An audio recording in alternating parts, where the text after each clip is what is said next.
வணக்கம் நண்பர்களே, நாம் இந்த வீடியோவில் எதை பற்றி பார்க்க போகிறோம் அப்படின்னா, திமுகவின் அமைச்சர்கள் ஒருவர் மாற்றி ஒருவர் மாட்டிக்கொள்ளிட்டே இருக்காங்க. அதை பற்றி தாங்க இந்த வீடியோவில் நம்ம முழுமையாக பார்க்க போகிறோம்.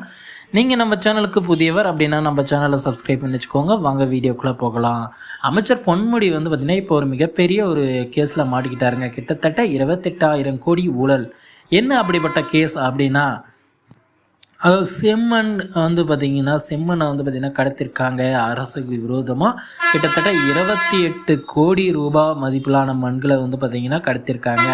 இது தொடர்பாக பார்த்திங்கன்னா வழக்கு தொடர்ந்துருக்கிறதாகவும் அந்த வழக்குகள் பார்த்திங்கன்னா அந்த வழக்குகள் எல்லாமே பார்த்திங்கன்னா போடப்பட்டதாக நம்ம பார்த்திங்கன்னா நம்ம பொன்முடி மேலே அந்த வழக்குகள் எல்லாமே சுமத்தப்பட்டிருக்குங்க. இந்த டைமில் தான் பார்த்திங்கன்னா ஏற்கனவே திமுகவின் முன்னாள் அமைச்சர் திமுகவில் இருக்கிறவங்க ஏற்கனவே பல தொந்தரவுகளை பார்த்திங்கன்னா ஸ்டாலினுக்கு கொடுத்துட்டு இருக்காங்க. ஒவ்வொரு நாளும் கண் விழிக்கும் போது நம்மவர்கள் யாரும் எந்த ஒரு தவறும் செஞ்சுருக்கக்கூடாது அப்படின்னு தாங்க கண் விழிக்கிறாரு. ஆனால் என்ன செய்கிறது, ஸ்டாலினோட நிலைமை அப்படி இருக்குதுங்க. கரெக்டாக பார்த்திங்கன்னா ப்ராப்பராக அமைச்சர்களை வழிநடத்த முடியலைங்க.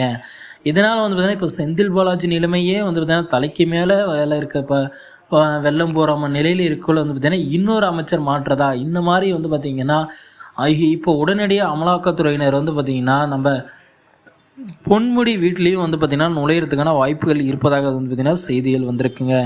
இந்த மாதிரி பார்த்திங்கன்னா கிளம்பி வந்தாங்க அப்படின்னா கண்டிப்பாக பார்த்திங்கன்னா வருங்காலத்தில் பார்த்திங்கன்னா இன்னும் கொஞ்ச நாள்லேயே பார்த்திங்கன்னா திமுகவோட ஆட்சிக்கு பார்த்திங்கன்னா களங்கம் ஏற்படுத்துறதுக்கான வாய்ப்புகள் கூட இருக்குங்க.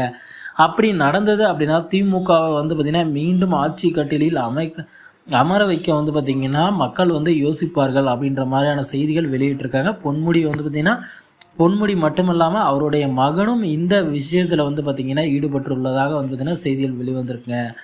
இதனால் இனி பார்த்திங்கன்னா அமலாக்கத்துறையினர் அடுத்தடுத்த அமைச்சர்களுக்கும் பார்த்திங்கன்னா ஒரு பயமாகவே இருக்குங்க.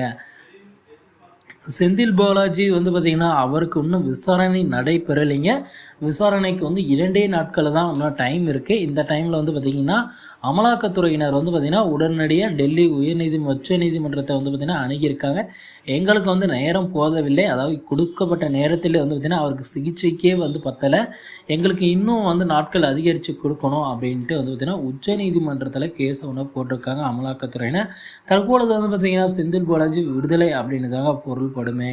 இனிமேல் பார்த்திங்கன்னா செந்தில் பாலாஜி தப்பிச்சிட்டார், ஆனால் பொன்முடி மாட்டிக்கொண்டார். இந்த நிலைமையில் தாங்க இப்படி போயிட்டு இருக்குங்க தமிழக அரசியலில். தமிழக ஸ்டாலின் என்ன செய்ய போகிறார், இனி கட்டுப்பாடுகள் விதிக்க போகிறாரா அமைச்சர்களுக்கு, பொறுத்திருந்து பார்க்கலாங்க. ஓகே ஃப்ரெண்ட்ஸ், வீடியோ உங்களுக்கு பிடிச்சிருந்தது அப்படின்னா நம்ம சேனலை சப்ஸ்கிரைப் பண்ணி பக்கத்துலேயே ஆல்னு ஒரு பட்டன் இருக்கும், அதையும் கிளிக் பண்ணி வச்சுக்கோங்க. அப்போ தான் நான் போடக்கூடிய அடுத்தடுத்த வீடியோக்கள் உங்கள் மொபைலுக்கு நோட்டிஃபிகேஷன் வரும் ஃப்ரெண்ட்ஸ். தேங்க்யூ.